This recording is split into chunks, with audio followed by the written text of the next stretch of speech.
আমার বিশ্বাস যে বরবাদ একটা বেঞ্চমার্ক রেখে যাবে, এমন কিছু নাই। আমি আমি চলে যাওয়ার জন্য আসিনি, আর চলে যাওয়ার জন্য আসলে হয়তো ছোট কোনো সিনেমা বানিয়ে চলে যেতাম, এত বড় একটা ধামাকা করে যেতাম না।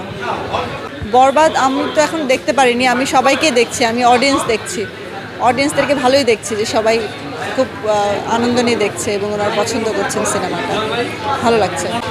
আশাবাদী তো আমি প্রথম থেকেই ছিলাম, আমি তো প্রথম থেকেই বলেছি যে একটা ভিন্নরূপী একটা সিনেমা হতে যাচ্ছে, তো আপনারা দেখবেন, ভালো লাগবে। তো আমি জানতাম যে এটা হবে, তো জানতাম বলেই হয়তো মানে আমার কনফিডেন্সটা ছিল বলে, আমার কনফিডেন্সের সাথে সাকিবিয়ানরা দর্শকের কনফিডেন্স যখন যোগ হলো, তো এটা তো ভালো একটা হবেই, ভালোই যাবে। এবং আমার বিশ্বাস যে বরবাদ একটা বেঞ্চমার্ক রেখে যাবে।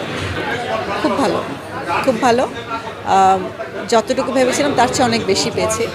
তো ধন্যবাদ সকল দর্শকদেরকে। তো সব কিছু নিয়ে এত ব্যস্ত ছিলাম, সেন্সার থেকে শুরু করে সব কিছু থেকে, যেগুলো আমাদের স্মুথলি হয়ে যাওয়ার কথা ছিল, তো অনেক হিকাপসের মধ্যে দিয়ে গিয়েছি আমরা, যার জন্য আমাদের একটু মানে সময় লেগেছে। আমরা প্রেসমিট করিনি, হ্যাঁ।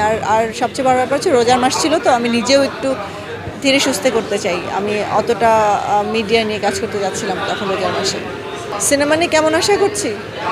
আমি আশা করছি হল মালিকরা প্রফিটেবল হবে, সাথে সাথে আমাকেও দেবে। আমাদেরকে আমি বলবো না যে হেনস্থ করা হয়েছে, হয়তো বা ওনাদের দিক থেকে ঠিক ছিল সেন্সর বোর্ড। আমাদের একটাই ছিল যে সেন্সর বোর্ড কেন, সার্টিফিকেশন বোর্ড কেন না? সার্টিফিকেশন বোর্ড হলে তো আমাদের কোনো কিছুতে হাত দেওয়ার কথা ছিল না। বাট ওনারা খুব বিনয়ের সাথে আমাদেরকে যেভাবে মানে বলেছেন যে আলোচনার সাপেক্ষে যদি কোনো কিছু করা সম্ভব হয়, কারণ আমাদের দেশে তো এখন পর্যন্ত মানে আমাদের দেশি সিনেমাতে এখন পর্যন্ত এতটা এভাবে দেখে অভ্যস্ত না, তো যদি আপনি কোনো কিছু করতে পারেন। তো আমি বললাম আমার গল্পের খাতিরে যদি আমাকে কোনো কিছু মানে গল্পের প্রয়োজনে যা যা রাখতে হয় আমাকে সবই রাখতে হবে, যদি কোনো গল্পের কোনো ব্যাঘাত হয় তাহলে আমি সেটা করতে পারবো না, এটা আমি ওনাদেরকে প্রথমে বলে দিয়েছিলাম।